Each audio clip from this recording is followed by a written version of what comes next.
Hey, welcome to Unlock Church. My name's Scott Mendenhall. I'm glad you're here. If you're a first-time guest, thanks for hanging with us. We're kicking off a new series called Pioneers vs. Settlers. Is one better than the other? Some of you already have, immediately you see that. You're like, yeah, one is better than the other. Some of you immediately go, well, I'm this, I'm that. I don't want to be, I want to be the other. And we're going to spend a couple weeks talking about Pioneer versus Settlers. And I hope you enjoy it. Our hope is to always, as at the beginning when Joey was up here with Michaela, which I thought he was going to win the cup challenge. I'm really shocked. Joey, we're going to have to practice a little bit in the office this week, my friend. My goodness, all advantages were in your court. You had long legs or arms. And okay, anyways, we'll talk about it later. But Joey just talked about, man, our hopes every Sunday is to set up a date between you and Jesus and that you have a conversation with Jesus in some form or fashion. If that is through videos or through the worship or through something spoken in the next few moments, our hope is that you feel Jesus go, hey, that one's for you, and you walk out and do something.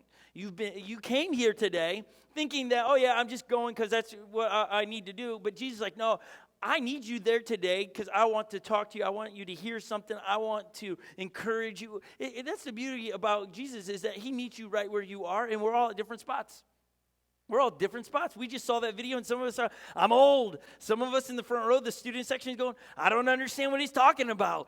I'm confused. I don't want to be old, right? We all sit in different spots on those things. I've always held to the idea that age is just a number, and it will not define me. It just won't, because if I let it define me, I will behave like all 41-year-olds should behave, and I just don't want to do that. I remember when I was young, looking at 41-year-olds and think they look miserable. I don't want to be miserable. Don't I want to grow up? I want to be Peter Pan for my entire life.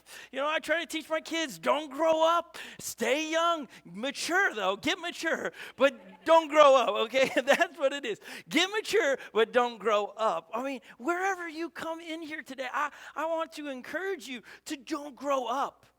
Life's going to throw so much crazy stuff at you. You look back at your last year and you're like, that's not the year I wanted. I wouldn't pick that out of the hat. I understand that. But don't let those circumstances age you. Stay young. I think some of the fountain youth is that, man, if you hang around young people, you tend to stay young. That's why I love the next generation in this selfish way. It keeps me young. I keep up on the trends. I'm like, oh, that's it. Okay, cool. I just like the next generation. I also think, man, being a follower of Jesus will keep you young because if you truly trust Jesus, he's going to keep calling you out to do things that require faith. And a lot of times when we trust Jesus, it's like, okay, I'm just going to trust. Jesus talks oftentimes about, man, come like a child to me, which is faith. Like kids just have this innate faith in them. They just trust people, right? And what do we do as parents? I'm guilty of this at least. Now, don't trust everybody. Just because they have a badge doesn't mean they're, you just make all this stuff, right? And you're just teaching them not to trust when Jesus is trying to do the opposite. No. No. Jesus teaches a huge principle. This one's free. This isn't in the notes. He teaches this huge principle about assuming the best in people. But we live in a culture that we always want to assume the worst in people. And we make prejudged judgments on people based on what they're driving, wearing, what their background is, or we make these judgments on people instead of assuming the best that, hey, they can change. Right? Isn't the point of being a follower of Jesus or pointing people to the good news is that Jesus can change people? Well, if that's truth, which it is, and we believe that truth, shouldn't we be excited to see someone and go, man, Jesus can change them? To always assume the best in them. That, man, maybe people do have evil intentions at your work, but always assume the best in them. Look at this. Jesus had 12 disciples. If you're new to the whole Jesus thing, the 12 disciples were the 12 people that hung out with Jesus, did life with Jesus. Jesus taught them a bunch, poured into them. It was really just a great leadership mechanism when you look at it, how Jesus taught the 12 disciples and poured in them, and he first showed them how to do the things, and then he watched them do the things, and then he released them to go do that. That's such great leadership. Show first, watch with them, then release them to do it. It's like, yeah, that's so good. And so Jesus does this with these 12 guys that were really close to him, and he pours into them. But when you really look at the 12 guys, they were not the top, they weren't the best of the best. They were like the people that didn't make the cut of culture in that day. Because when Jesus walked up to him and he says to him, hey, you want to follow me? They're like, yeah.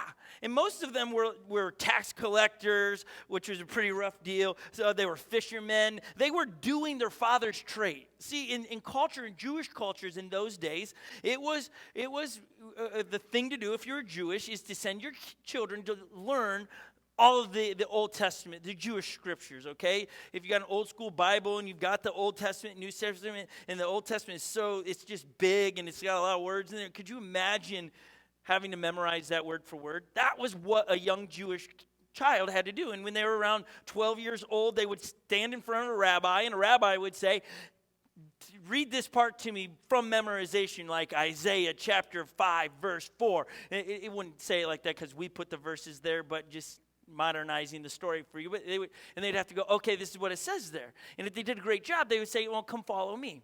Every young Jewish boy wanted a rabbi to go, come follow me. That was like the highest of the highest jobs, okay? And so they're like, oh, please pick me, please pick me.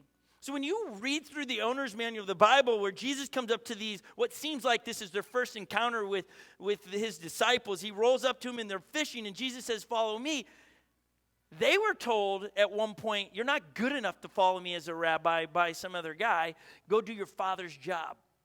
And so all of a sudden to have a rabbi, Jesus, walk up to a beach and say, come follow me. Like, wait, what? Somebody's picking me. I'm not the last one. Oh, this is good news. I'm sure I don't know what you want me to follow. You're a rabbi. I'm following you. This is like my stock is rising. On Instagram, it would be like having the green check mark. Woo! I've gone. I've leveled up. This is so good. And they were excited that Jesus would come and say, follow me. It wasn't new to them. The idea of following a rabbi. And so Jesus comes in and has all these people starting to follow him, and he begins to teach them. But when you read through the 3 years of Jesus hanging out with his 12 disciples, he's got some lunatics amongst him. He's got some guys that sell him out for money, to have him be arrested, then put on trial, and sentenced to death. That's his inner circle.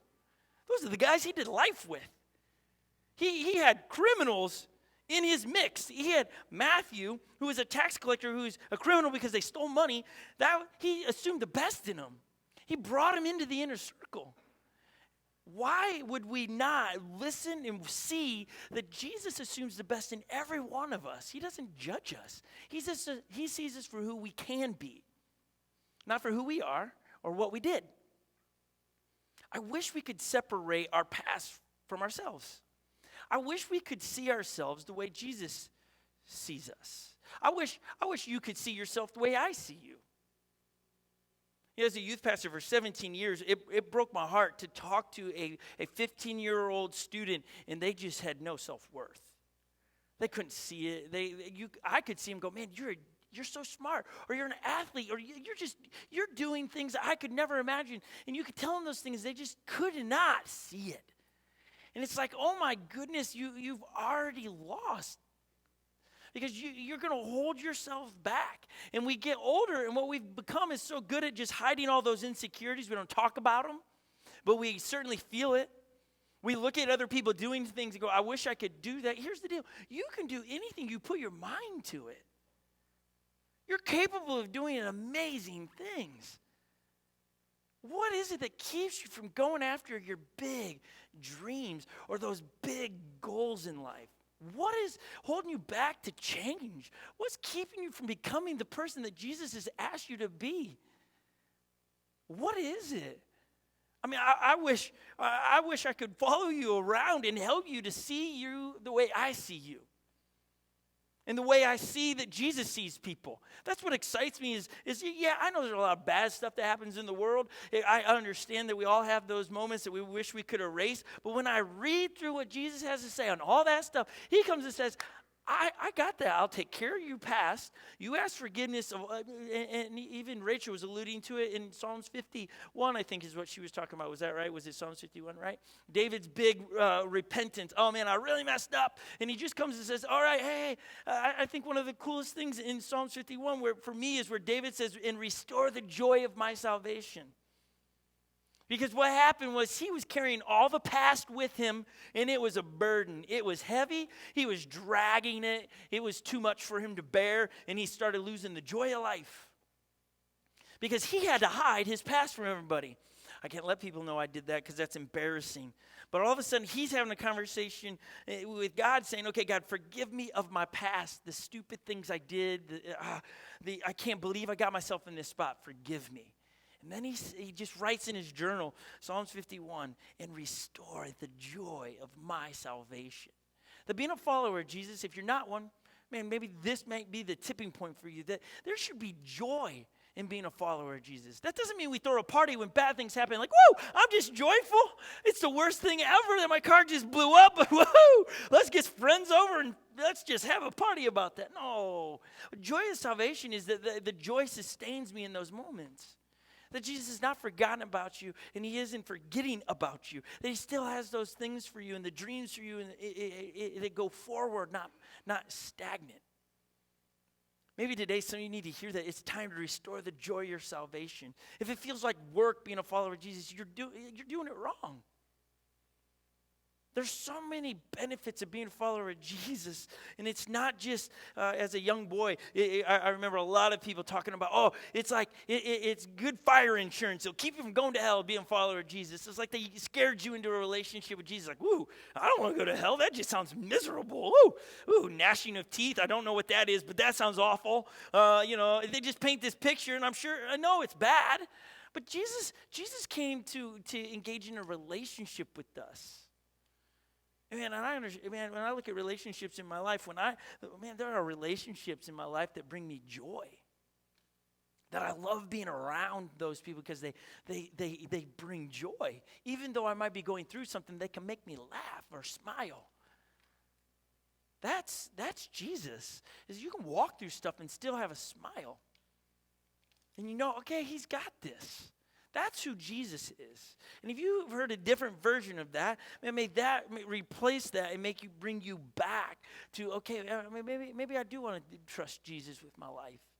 Maybe you've got a past that you need to write down in a journal and say, Jesus, forgive me of my past. Restore the joy of my salvation, or give me the joy of my salvation. You know, oftentimes, not often, most of the time, we should never be defined by our past, but we shouldn't be embarrassed by them either. But most of us are. Our past, when we find Jesus and we genuinely say, Jesus, forgive me of the stupid things I did when I was in high school or in college. I wish I wouldn't have done that. Why did I? Because what I said earlier, we think growing up is like getting a job and making money. No, we need to pray for maturity and wisdom. Then we don't do dumb things, okay? That's why I want my kids to get mature. They don't need to grow up. They just get mature and get more wise so that they just don't do dumb things, right? That's that would be joy for me as a parent. It's like, hey, just stay little, but just get mature. It'd be great. But we when we were immature, we did things without thinking, and all of a sudden we're like, how did I get here? And it's like, ask forgiveness and use those moments to teach the next generation. No matter what your age is in this room, you got somebody you should be mentoring. If your kids have moved out, all gone to college, and they're doing their own thing, and you're sitting there going, I'm an empty nester, find a young family and Velcro yourself to them and teach them how to raise children. If you are a young adult in your mid-20s and you're like, life is so hard, oh my gosh, it's really not. It's actually a lot of fun. But you're 25, you should volunteer in our student ministry and pour into the teenagers because you know what? They just want to be you. And if you are in that minutia of being a mom and dad and you got little ones and you got like a tweener and then you have some teenagers and you got all this happening, find somebody that's just starting out newlyweds and do lunch with them or dinner with them. And don't tell them that it's rough. Don't paint this picture that's miserable to be mom and dad and so they suck the life out of you.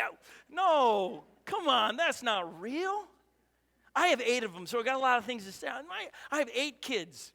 And I must be wired different, but my kids, they're not perfect.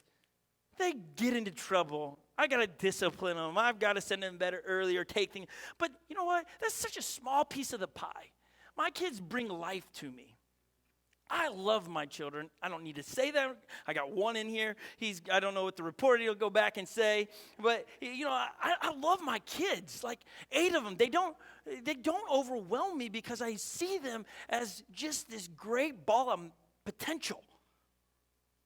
That it's not overwhelming. Oh my gosh, I got to feed them. It's like I get to. And I'm telling you the truth. This is not made up of. This isn't like preacher stuff. This is just how I see my life. I don't look at myself as Casey Neistat wrote there. Oh man, 38 and 3 kids. How did I ever get here? I'm like, I get to be 41 with 8 kids. What an honor. Now, I'm not going to get old. I'm going to stay young. I'm going to try to be wise beyond my years and mature. But I don't want to grow up. I want to be Peter Pan. I want to run around on one wheels and whatever else happens in the life. At 51 years old, I want to be doing, that's just who I want to be. But I look at the opportunities I have in life, and I'm honored to be where I am. Do I have everything I want? Do I have all the money that I want? No. I got a lot of dreams and desires I want to go after, but I am so honored that God has given me what he's given me as husband, as dad, as a leader at Unlocked Church. I sometimes got to pinch myself. Can I look around and compare myself to other people and go, oh man, they got so much more and they drive this car, they live in a bigger house. If I had a bigger house, I could have all my kids in their own bedroom. Could I do that? Do I do that sometimes? Yes, sometimes I get caught in the comparison trap. And then I find myself real miserable.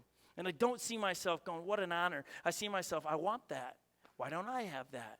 And that's not what Jesus has asked us to do. Jesus said, be faithful what I gave you. And if you are faithful with what I gave you, I'll bring increase. So you're driving a car that's rusting out, and you're like, today I could see the ground as I drove here. Hey, you got a car, okay? You have a car. Be happy about it. Wax the thing. Take care of it. Faithful with a few things, you'll have increase. It's just that is a principle that Jesus teaches us. So wherever you're in life, may you change your attitude on what you got. Not, I wish I was a better this. You know what? That time will help that. Stop looking at where you want to be in 10 years and see where you are at now and go, how can I be the best I can be today? Not tomorrow. And don't feel guilty about yesterday. You can't get it back. You know that, right? You hear that all the time. You can't get it back. You got to do the best you can do today.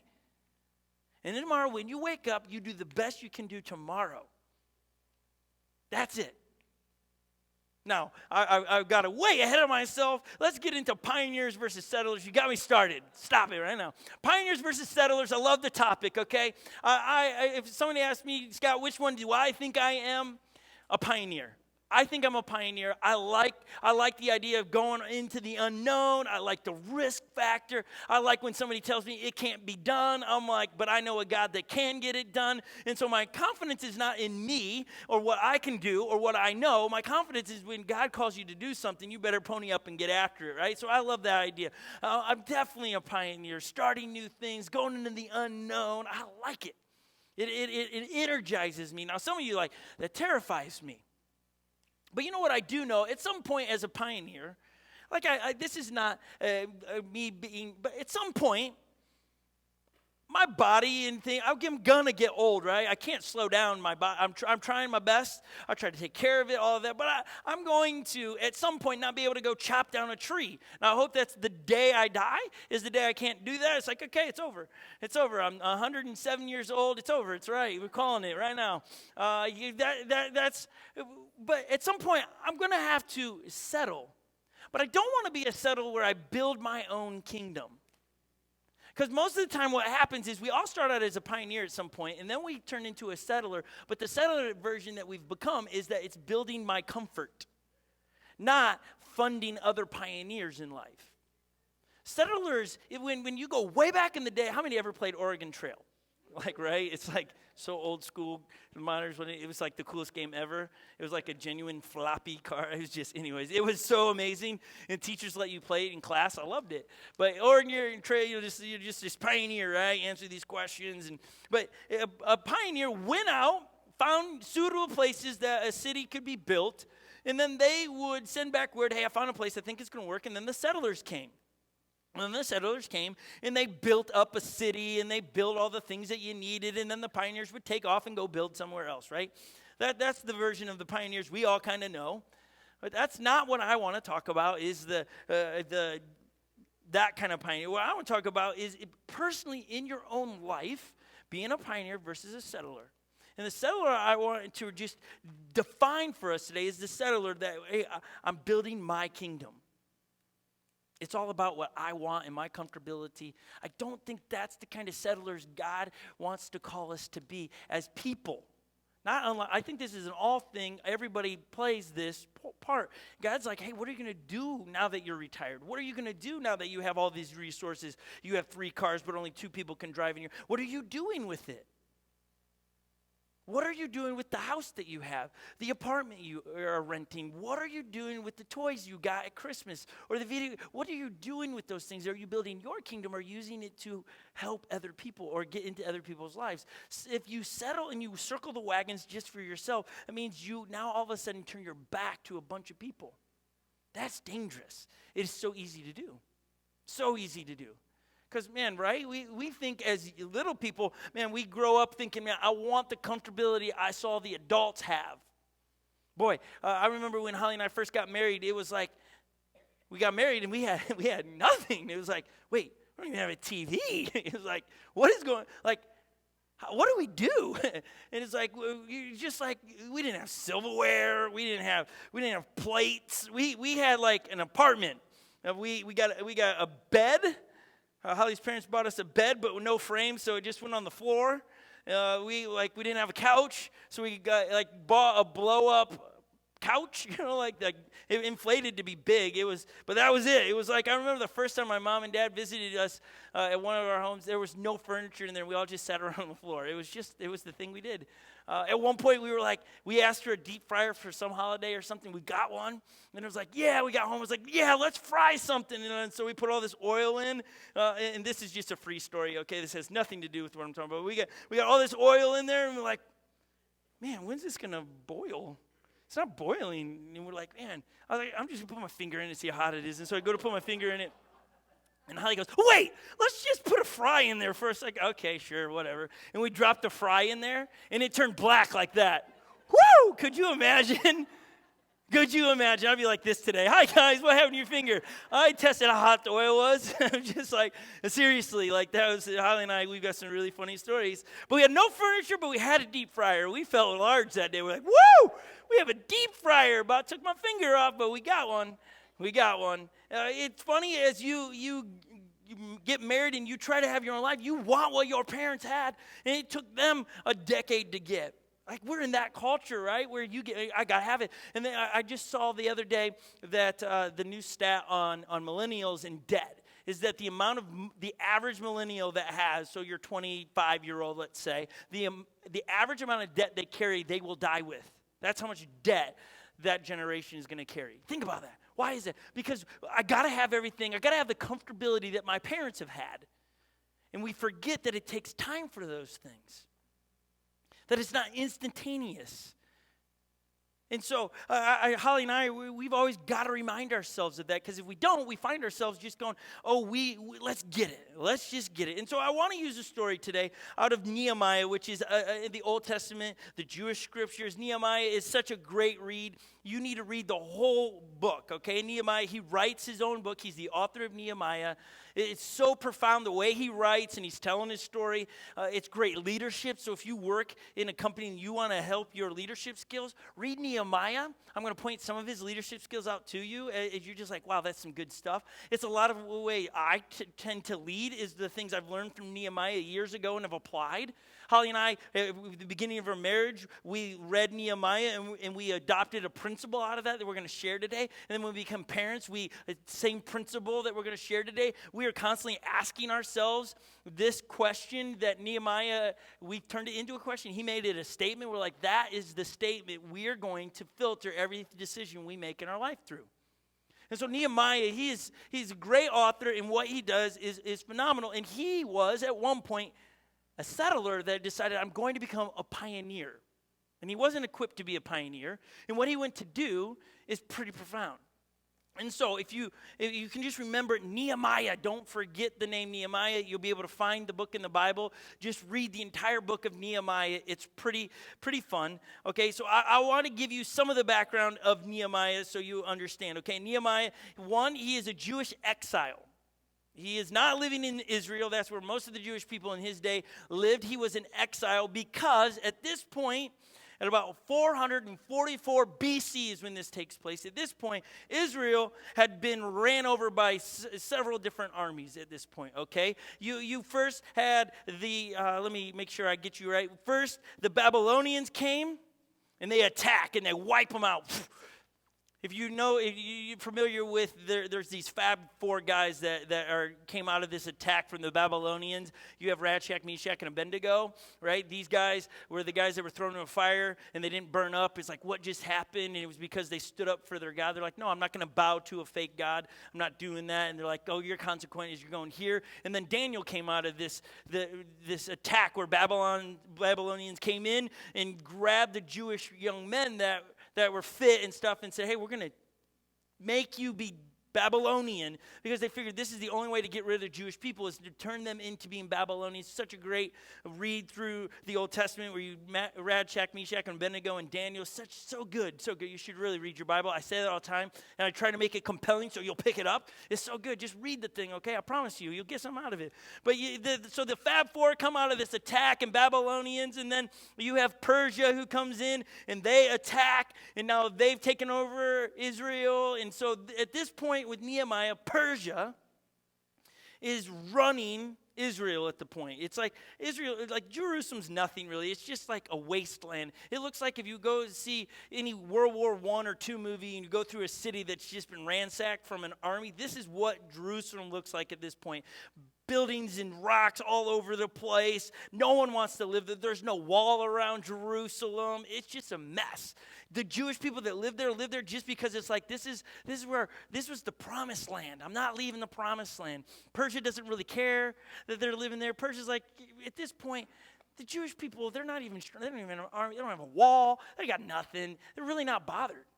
Nehemiah, being a Jewish man, was on the council of the Persian king at the time.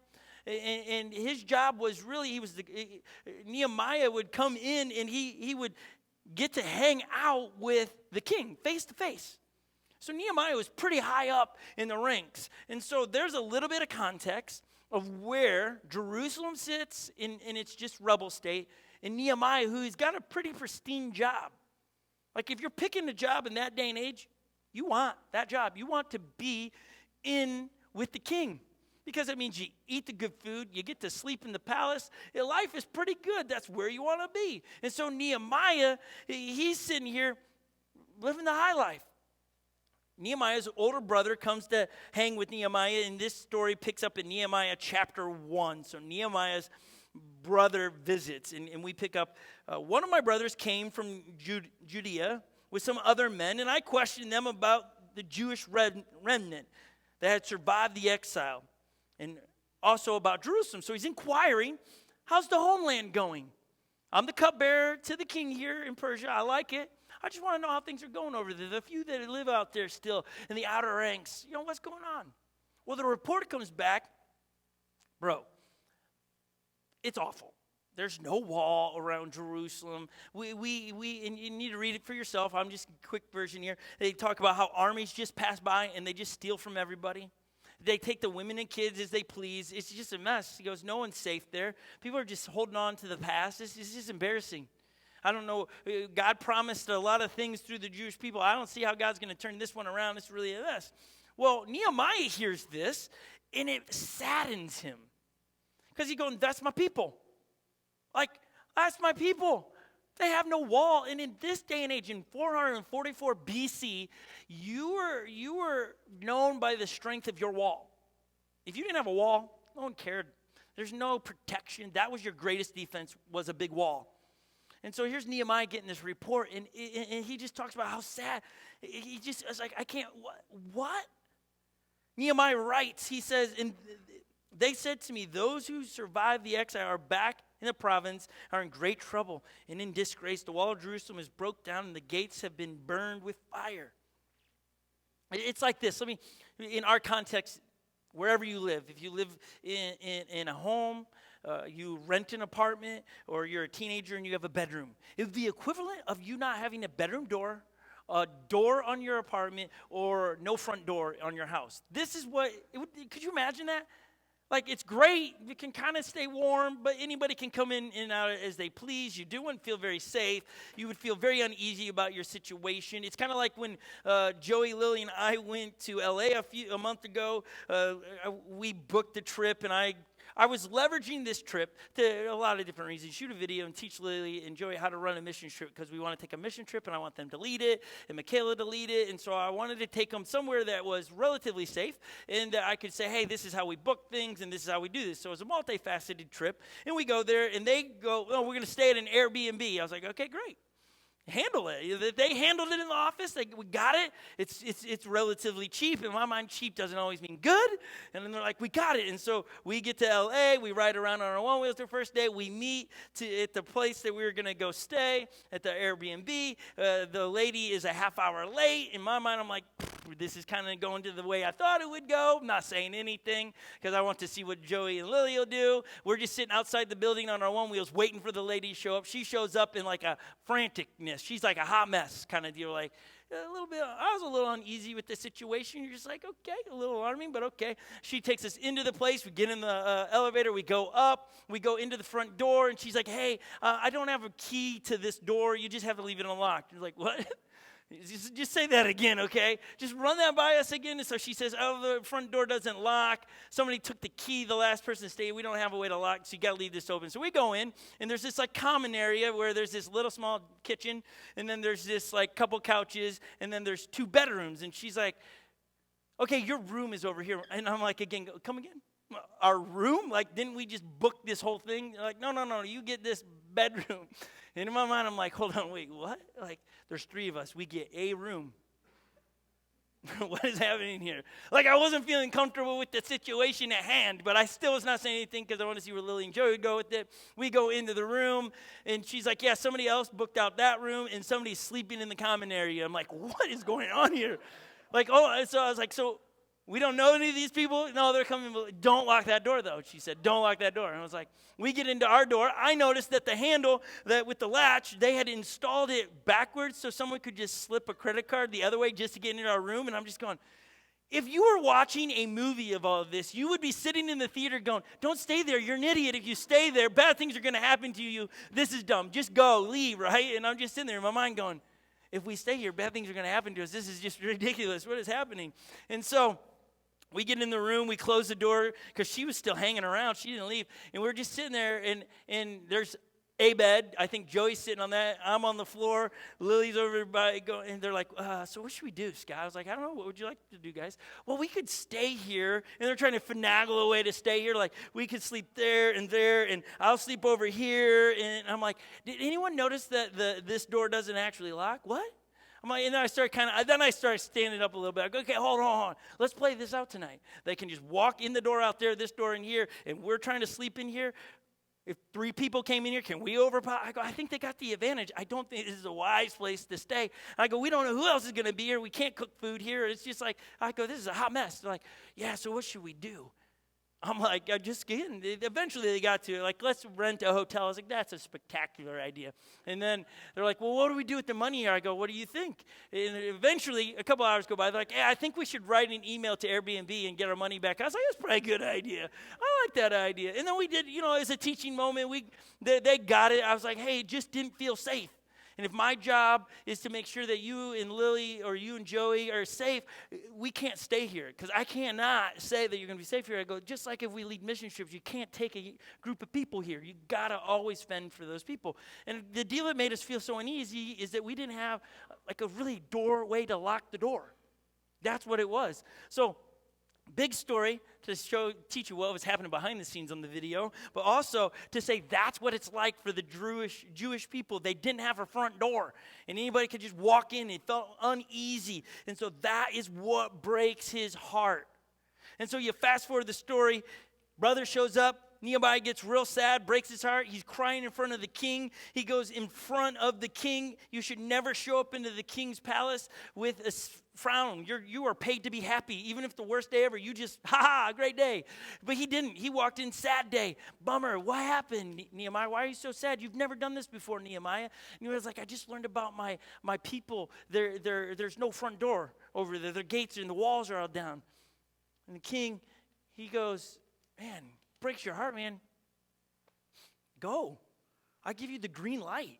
Man, you've been a great, loyal servant to me. I'll let you go. Go build the walls again. This is where oftentimes you hear me say, what breaks your heart? Right? You want to know what to do with your life? What breaks your heart? What do you keep saying somebody needs to do something about? Maybe God's saying that's you to do that. See, Nehemiah, his heart got broken, and then he just didn't know what to do. He was a cupbearer to the king. Okay, that's what his job was. He's not a builder of walls, a mason. He wasn't that. But his heart broke, and I got to do something. What is breaking your heart? Does your heart break for the next generation? Does your heart break for single moms? Does your heart break for single dads? What is your heart break for? Because God breaks our heart so that we know what direction to go in. So we don't settle down for our sake. We settle down to help other people perhaps. We wake up and go, I'm going to pioneer a new avenue in life for that group of people. Nehemiah did not know that when he had a conversation with his brother that his heart was going to be broken. That's just what God did in the conversation. Heart broken. Now God's like, I'm going to do something with that broken heart. I'm going to move you in a direction, Nehemiah. You just got to be willing to get the dust off, you let go of some of the comfortability of life and go after it. So Nehemiah gets the green light to go. He becomes the governor of of Jerusalem. He makes plans. He takes himself to Jerusalem. He goes around at night and he walks around with some of the families and he begins to walk around and seeing, oh yeah, okay, that wall's broken there. There's no gate here. He takes inventory. Great leaders always make a plan of an attack. They always take what's the wins and losses and starts going around, and then he starts delegating. He's like, okay, this family, he goes, I put all families to work. And he goes, this family needs to work on this side of this gate and this wall and that. He delegates a bunch of work, and then he casts vision of why they're going to do this. He didn't just say, go do it. He's like, here's why. Because if we want to be a nation that God said that we're going to be, we need walls. We got to be able to protect ourselves. And he didn't do this rogue. I think that's one of the coolest things about the Nehemiah story is he's not sitting here just going, all right, king, you didn't let me do it. I quit. I'm going to go do it. He waited for the green light from the king. He became governor and did it the right way where God could go, now I can show up in this. Oftentimes, our heart breaks sometimes, and we get ahead of God, and we're like, I'm quitting my job because you won't help me, and you won't help me, so fine, you're not my friend anymore. I'm just going to go do it. And God's like, whoa, I might break your heart today doesn't mean tomorrow you're doing it. It just means I'm breaking your heart so you can get prepared for what I want you to do. Become an expert in what you're doing. That's when Nehemiah's walking around the wall. And when he's bringing people along with him, I can't guarantee, but I would think he's going, okay, who's got these skills? Who can help do this? And he takes around you in inventory, casts vision of why they're, and then they start building the wall. Now, I gave you the fast version. Here enters the real villain of the story. The villain of this story is Sanballat. Great name. I don't know what it means. I didn't look it up. His name's Sanballat.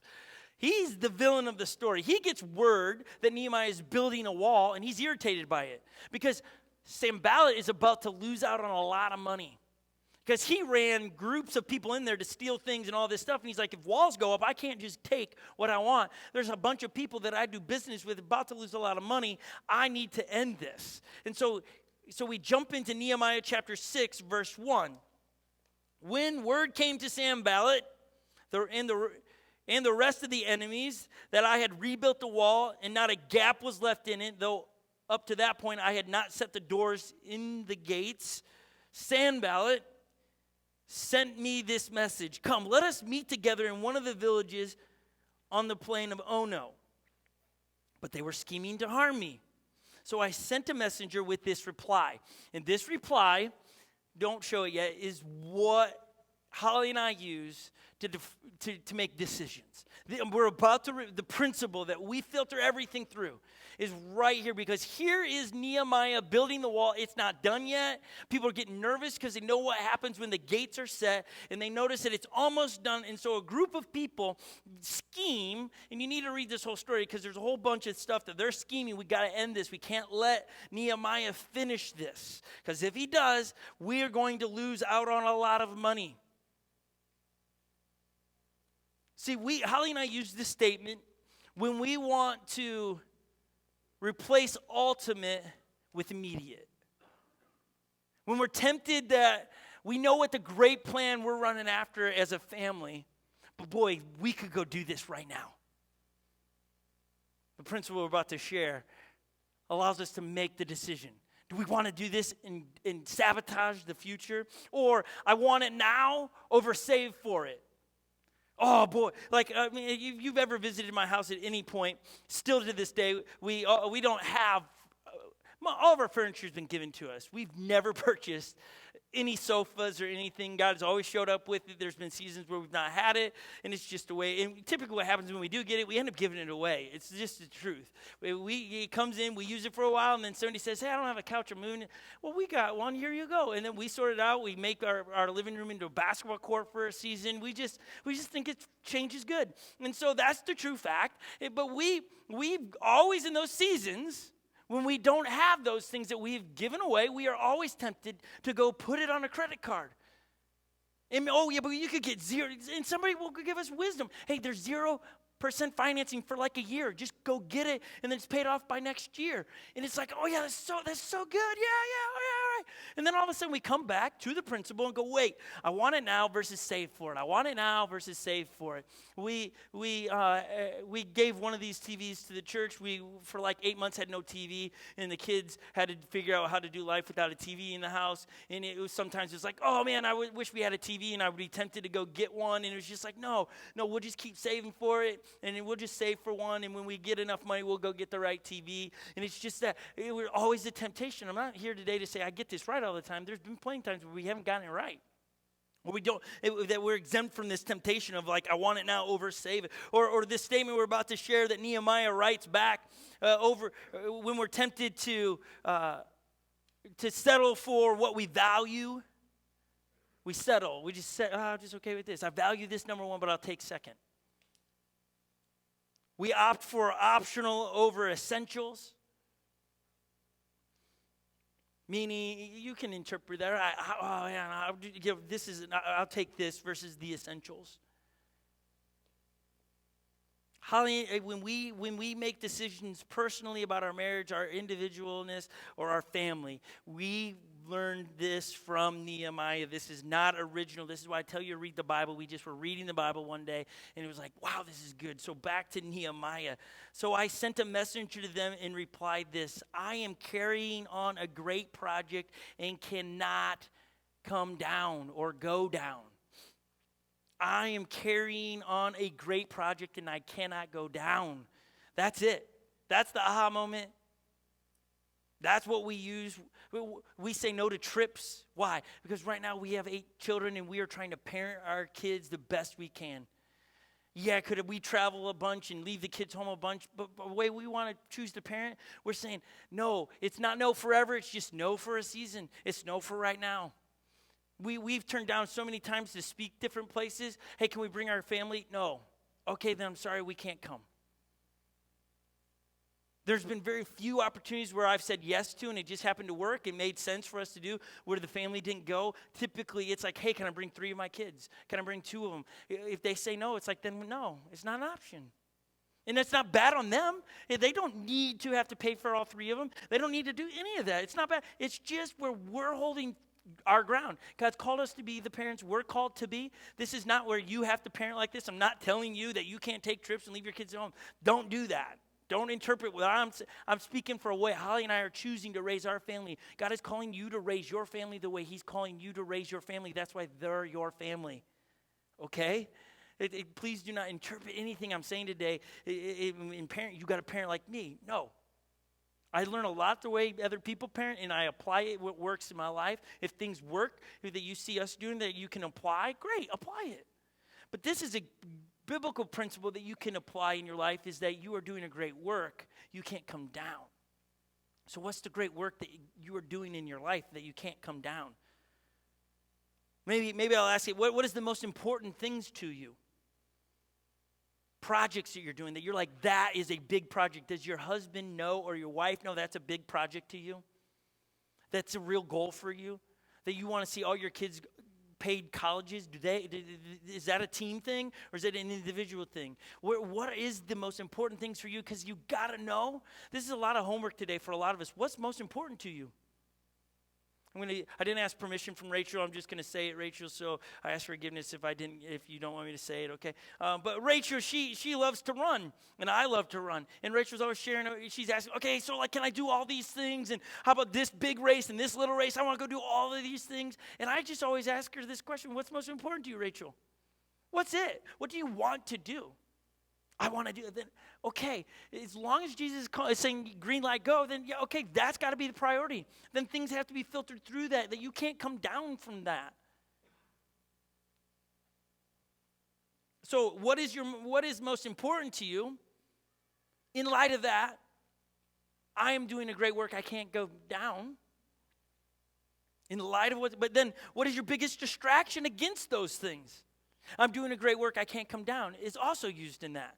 For the most important, the things that distract you. As I was putting this together, this teaching together, and I was like thinking about distractions, I was like, okay, I sat down the other day, and I began to work on it, and as I was working on it, I had 2 phone calls that popped up. I forgot to put my iPad on airplane, and all of a sudden, I took 2 phone calls. Lily's shouting something from the office to me, hey, Scott, can you help me with this? And I put the iPad down, and I go over to help her, and then I come back, and then it's like, where was I again? This like teaching took me like all week to put together because I was so distracted. And by the time I got to the point in this about distraction, I laughed. I was like, ha, this is great. I can use this as a so good illustration about don't get distracted about what's most important to you. And so Nehemiah, he doesn't just say this one time. Do you know how many times they try to get him down from the wall? At least 4 times. He talks about 4 times they came back again and again, asking me to come down and meet with them. And he said it again and again. I said, no, I'm doing a great work, or I cannot come down, or I will not come down. I'm going to finish what I've been called to do. You need to figure out what that is in your life and stay at it. And it might be no for just a season for things, and that's okay. For me, I as I was saying with Rachel, I love running. When I turned 27, I was like, before I'm 30, I want to run a marathon, and I ran a marathon within the next couple of months. I didn't know that it was as easy as it was, and so I was like, okay, then I'm going to run one every year, and then it was like, I'm going to run one in every 50 state. And I have run since 27. I've run a marathon every year but 1 year, and then that 1 year just, but anyways, that's for me to worry about. But the 27-year-old me didn't have any kids. It was like, Holly and I could travel all over the place. This would be so great. We'll go one in every state. This is so great. I've gotten 7 marathons done, and then we got some kids. And it's like, okay, this isn't as feasible anymore. I can't do this. I can, but it would cost me what's most important to me. It would be my family. I'm not going to do that. So it was a reevaluation, going, okay, no, I'm gonna still go after that. I'm just gonna shelf it until my kids' ages are at an appropriate age where I'm like, okay, it's okay for me to be gone out of the house for that much training. It's just shifted. I didn't grow old. I just got smarter and wiser. That what's important to me needs to shift my goals because that's what's important. My goals cannot trump what's important to me, what God's given me or given you. And sometimes you can hear that and go, oh, you're just getting old. No, that's wisdom when I read things like this. What has God called you to do? Stay on the wall. Don't come down. And that's the setup. Here's your homework. What's your wall? What is God calling you to do this year? You got to stay on that wall and not get distracted. You got to say, you and your wife got to go, no, we are not going to say yes to another thing for our kids because that would get us off this wall. No, we're not going to say yes to that because that would just take us off this wall. This helps you define those things and allows you to figure out where are we? Are we pioneering new things or are we settling? See, what happens when you become a settler is that you now become a product of whatever happens to you. Meaning, think about a settled city. Now people are coming in, and you're like, oh no, people are coming in, what are we going to do with this? And now you're reacting to the things versus leading through them. Right? Settler, like, okay, now we got to have a hotel, so we're going to respond to that, let's get a hotel. When we stay in the mindset of I'm going to be after what God's called me to do, because here's the deal, you are doing a great work because you're alive still. That's how I know you're doing great work, you're alive still. So God still has plans for you and it's great things. It's figuring out what he's called you to do, what's most important to you, and what you're going to, maybe some of you got to go, I've said too many yeses, I got to change that already. What's most important to me? I will not come down from here anymore. And I want to spend so much more time here because it's such a good thought. But if you can just run with this and be that person to go, I'm going to apply this, I'm going to run with this in my life. And this week, answer what is most important to you? What's the most or biggest distraction of that? And then what are you not going to come down? I've tried to use examples in my life to try, and I could give you a bunch of places where we've messed this up. I think over this past summer I messed this up. I said yes to too many things, and now I'm paying for it. It's like, oh man, we got to go back, and it's harder to go back. I wish I would have said, no, I can't come down. Got too many good things happening in Minnesota. I'm not going to do that. Well, guess what? This summer, I'm not going to do that. I'm going to come back to this principle. What did God break my heart? Okay, I'm not coming down. So I'm going to leave you with that. Would you close your eyes for a second and just make God speak to you in a huge way, in a big way. God, may this be a beginning of a big conversation in our lives, all of us, that we would maybe this week sit down and write down what's important. What are the things that just scream out to us? We answer the question, what breaks my heart? What breaks my heart? And maybe we don't know that, and maybe this week God will see something in the news that breaks our heart going, somebody needs to do that, and we'll go, I got to figure that out over the next decade. I got to figure that out. May we define what's important to us, the biggest distractions of not finishing well with those important things, and may we figure out what breaks our heart. At whatever age we are, God, this isn't all, I'm so glad that this is for everybody. This isn't you've aged out of this. This is for every one of us as we are alive and our heart is pumping blood. This is for all of us. May we look at what we got and ask, what should we do with this, Jesus? And may this be a defining moment for a group of people that are looking to change the Twin Cities. God, may we settle in the areas that we need to, that it allows us to help other people in their lives. And may we pioneer in other areas in our lives that you're calling us into. Jesus, I thank you that you can have us do both. That's the beauty of you. You have us settle in areas and you call us to pioneer in others. So we know which one that is. Would you give us the wisdom and keep us young? May we not grow old. Jesus, may you give us the fountain of youth here at Unlock Church. And we also pray for our Green Bay Packer fans as they are biting their fingernails at that game today. May the best team win. And then would you give wisdom to the Vikings as they have to do something with their offensive line. Jesus, we love you. Amen. Guys, we love you guys. Have a great afternoon.